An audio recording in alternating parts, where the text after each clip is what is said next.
di React itu kan kita bisa melakukan composition ya, artinya kita bisa mengabstrak komponen-komponen menjadi file terpisah gitu, atau separation of concern. Jadi kita abstrak tuh jadi komponen-komponen atom, kemudian kita import komponen tersebut di file yang ingin kita gunakan. Misalkan di Next.js ini kita bisa import di sini ya, di index.js contohnya. Kemudian kita import si komponennya, kemudian kita pakai. Contohnya yang paling sering ya kita pakai itu kan folder components ya biasanya. Kita taruh semuanya komponen di sini, ada button, field, alert, card, dan lain sebagainya. Nah, kita import tuh dari sini. Contohnya di sini kayak gini, import button from mundur kayak gini, button. Gini contohnya kalau kita pakai komponennya di dalam file index ini. Kenapa kayak gini? Ini karena kita pakai relative path. Jadi relative path itu kan starting point ya, itu di mana file tersebut berada. Gitu. Ini universal ya di Linux, di Windows gitu, atau di sistem operasi lainnya, pasti begitu. Relative path. Jadi starting pointnya kayak gini dari sini. Karena kita import si buttonnya itu di file index, di mana file index ini adanya di dalam folder pages, artinya untuk mengakses folder komponen kita mundur dulu kan, kita back dulu baru kita akses folder komponen ya, makanya ada simbol titik-titik slash, artinya mundur dia kayak gitu, atau ngeback atau up one folder baru diakses folder komponen. Sejauh ini nggak masalah ya, karena masih pendek gitu pathnya. Cuman tetap aja jadi masalah ketika kita mau pindahin file index.js ini. Entah itu kita folderin lagi, entah itu kita taruh di mana gitu, yang otomatis dia bakal berubah relative path-nya. Misalkan nih kita folderin index.js-nya ke dalam satu folder namanya setting misalkan. Artinya dia udah ada dalam satu folder lebih dalam gitu. Dalam satu folder lebih dalam. Apa sih? Ya maksudnya dia ada di dalam satu folder yang agak dalam dari yang sebelumnya. Yang tadinya cuman di dalam folder components, di dalam folder pages, kemudian di dalam folder lagi. Artinya dia satu folder lebih dalam lagi. Artinya kalau dia satu folder lebih dalam lagi, kita ngasih slash lagi. Kalau dalam lagi, kita kasih slash lagi banyak gitu. Itu ribet kan. Jadi nggak fleksibel juga. Dan juga nggak readable kalau udah banyak gitu. Nih contohnya yang gue udah bikin. Di sini gue udah bikin satu file id.js. Ini pathnya kayak gini. Dashboard. Kemudian lupa gue apa tuh. Post. Edit. Satu misalkan. Nah ini dia. Ini contohnya halaman edit post ya. Ini pathnya panjang banget kayak gini dia. Dan ini udah pasti sesuai ya dengan pagesnya. Struktur foldernya maksudnya. Di dalam folder pages ada dashboard, ada post, baru ada edit. Dan di sini ID. Dan ini file yang di-render untuk halaman ini. Gitu. Dan ini dalam banget kan tuh. Nih, misalkan kita mau ekstrak ekstrak komponen ini ya. Kita bikin satu komponen di sini jadi card.js misalkan. Kita export default card, function card, return, kayak gini. Kemudian kita paste ID-nya di sini. Nah, kita pakai card kayak gini. ID. Nah, importnya itu kayak gini. Card from mundur, komponen. Baru card. Kayak gitu. Ini panjang banget sampai 4 kali. Karena di sini artinya dia mundur 1, 2, 3, 4 ke sini. Baru dia mencapai base path-nya atau root directory project-nya. Baru dia bisa ngakses components. Nih, di sini kita reload. Nah, baru jalan kan. Sama aja sebenarnya. Cuma kita ekstrak jadi satu komponen terpisah. Kayak gini, ini masalah. Kenapa ya kayak tadi gue bilang sebelumnya. Kan ini kalau misalkan dipindahin ke folder lain atau ke satu folder lebih dalam, otomatis path-nya harus ditambah lagi. Kayak gini kan. Gitu. Apalagi kalau lebih tinggi sebelumnya. Jadi kita hapus. Itu yang gak readable juga. Karena kalau kayak gini artinya teman lu gitu yang ngoding satu base yang sama, codingan ini juga dia bakal baca file ini kan. Ini kemana nih? Dia nge-track tuh manual satu ke sini. Oh di sini gitu. Ini ribet banget intinya.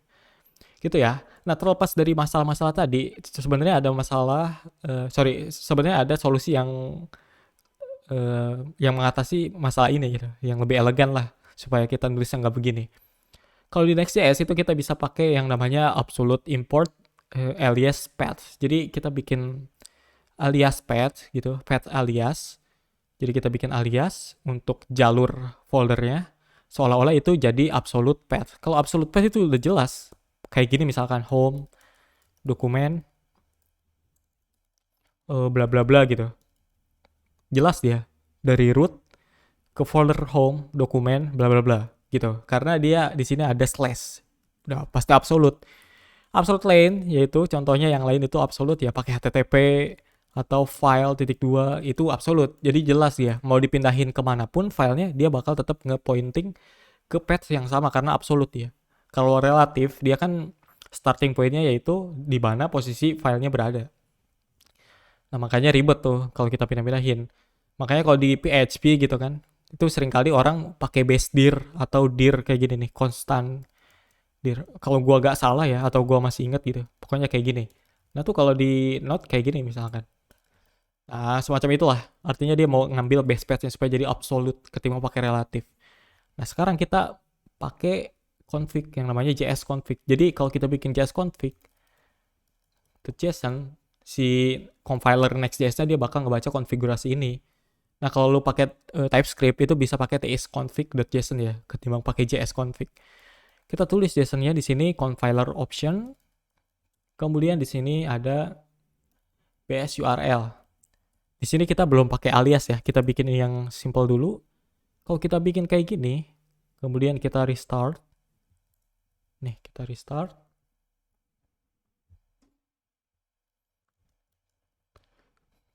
Kemudian kita reload nih jalan ya.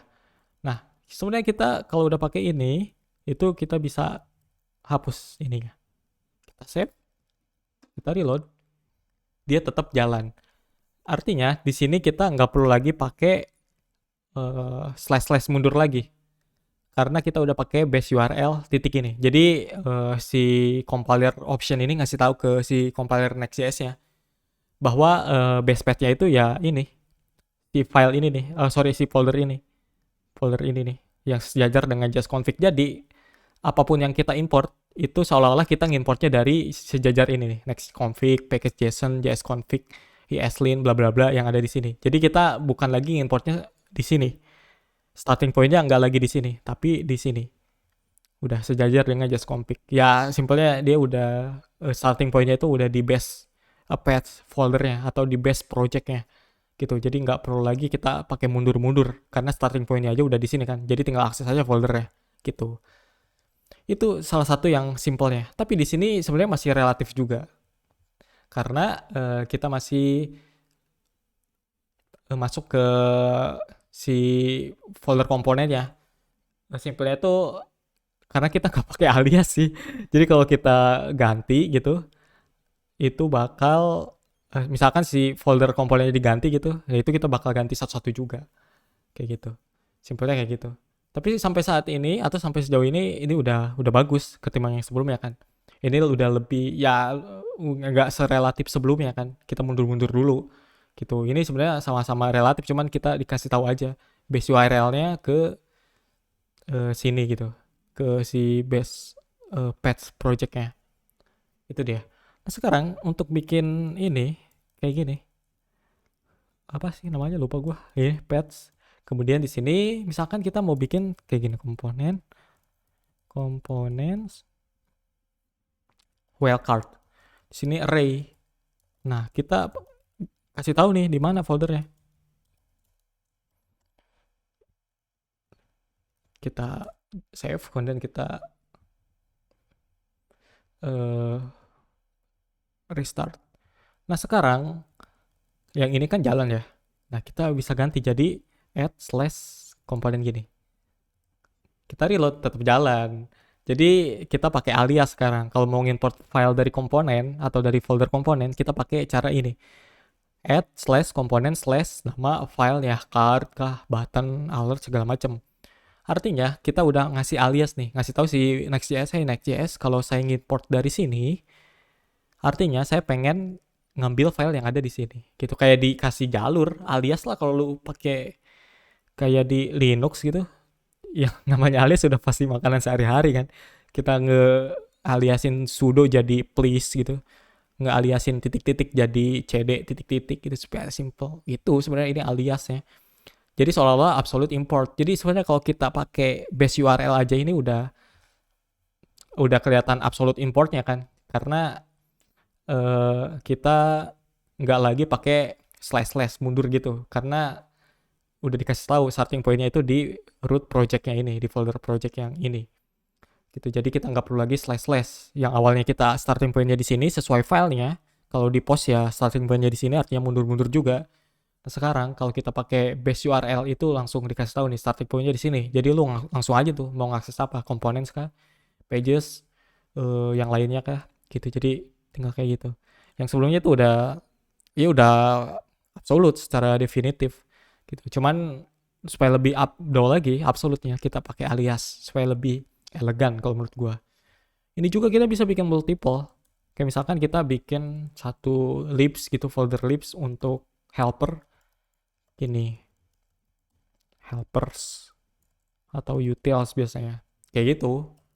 Bisa tinggal didaftarin aja sesuai kebutuhan. Gitu aja ya. Jadi ini soal absolute import pakai path alias di Next.js supaya codingan kita lebih rapi lagi. Oke, semoga bermanfaat. Bye.